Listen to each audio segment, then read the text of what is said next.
Good morning leaders, నేను మీ salmon sir. ఈరోజు మీకు ఒక చిన్న షార్ట్ వీడియో చేస్తున్నాను. ఏంటంటే కొత్తగా మనం ఐడి క్రియేషన్ చేస్తాం, ఒక ఐడి మెంబర్ని తీసుకుంటాం. ఐడి మెంబర్ అయినటువంటి వ్యక్తికి కొత్తగా పాస్వర్డ్ చేంజ్ చేసుకోవడం ఏంటిదో తెలుసుకోవడం. ఓకేనా? చాలామందికి ఇది అర్థం కావడం లేదు, కొత్తగా వచ్చిన వాళ్ళ గురించి ఈ వీడియో చేస్తున్నాను. ఓకేనా? రైట్. ఇప్పుడు మనం చూస్తే ఫస్ట్ ఆఫ్ ఆల్ ఒక ఐడి మనం క్రియేషన్ చేసేటప్పుడు క్యాజువల్గా ఆయన పేరు, అంటే ఫర్ ఎగ్జాంపుల్ ఇక్కడ మనం ఒక ఐడి గురించి మాట్లాడదాం. ఏంటంటే అది వై అనేది ఇనిషియల్ ఉంది, ఇంటి పేరు. అలాగే కిరణ్ ఉంది, దానికి ఒక నెంబరు 6333 అని ఒక పర్సన్ యాడ్ చేసుకున్నాడు. ఇది ఆయన యూజర్ నేమ్ పర్సనల్. దానికి ఒక క్యాజువల్గా మనం ఐడి కొట్టినప్పుడు ఏం చేస్తామంటే 123 అని ఒక పాస్వర్డ్ యాడ్ చేసుకుంటాం సార్.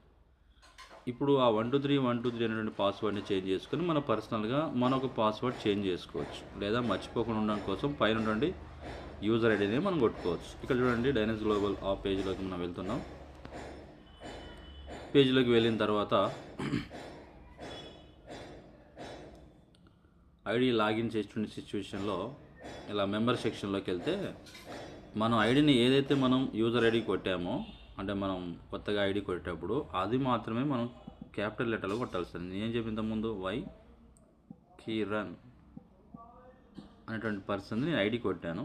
దానికి అడిషనల్గా అతను ఒక నెంబర్ పెట్టుకున్నాడు. ఏంటిది అంటే 6333 అని పెట్టుకున్నాడు. దానికి మనం క్యాజువల్గా పెట్టేటువంటి పాస్వర్డ్ ఏంటిది, ఐడి క్రియేషన్ చేసేటప్పుడు 123 అని క్యాజువల్గా 6 లెటర్స్ మనం పెడతాం. మీరు చెక్ చేసుకోవచ్చు. ఇక్కడ ఏముంది, ఇక్కడ 123 అని మనం చెక్ చేసుకోవచ్చు. ఇక్కడ కన్ను ఓపెన్ చేసినప్పుడు. ఇప్పుడు దీన్ని మనం లాగిన్ కొట్టామనుకోండి, చాలా క్యాజువల్గా ఓపెన్ అయిపోతుంది. ఓపెన్ అయిపోయి మెంబర్ అగ్రిమెంట్ అనేటువంటి ఆప్షన్ చూపిస్తుంది.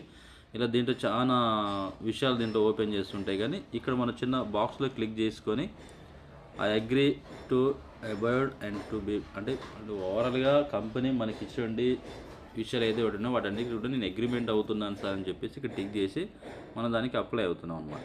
Right, confirm. ఇప్పుడు కొత్తగా ఇక్కడ న్యూ పాస్వర్డ్ మనం ఏర్పాటు చేయాలి. నేను ఏమంటున్నా అంటే, ఎప్పుడైనా దీంట్లో పెద్ద లాస్ అయ్యేది ఏం లేదు, పర్సనల్గా చెప్పాల్సిన విషయం ఏం కాదు. కాబట్టి సేమ్ పైన యూజర్ నేమ్ వై కిరణ్ అని ఏదైతే ఉందో దాన్నే నేను మళ్ళీ పాస్వర్డ్గా యాడ్ చేశాను. అప్పుడు దీన్ని మళ్ళీ మార్చుకోవచ్చు మనం. దీంట్లో మనకి రెండు చూపిస్తాయి. ఒకటి వచ్చేసేమో మనకి పై చూపించేదేమో మనకి ఐడి ఓపెన్ అవ్వడానికి కోసం, కిందదేమో మనకు వచ్చేసి వ్యాలెట్ ఓపెన్ అవ్వడం కోసమేమో కింద. ఇలా రెండు మనకి ఐడీలు ఉంటాయి, పాస్వర్డ్లు ఉంటాయి, ఐడి పాస్వర్డ్స్. ఈ రెండింటిని కూడా కలిపి ఇక్కడ కింద చేంజ్ అనే ఆప్షన్ మనం కొట్టామనుకోండి, ఇలా సక్సెస్ఫుల్ అని పడుతుంది సార్. ఓకేనా? ఎప్పుడైతే సక్సెస్ఫుల్ పడ్డది ఇక్కడ ఓకే కొట్టగానే ఆటోమేటిక్గా ఇక్కడ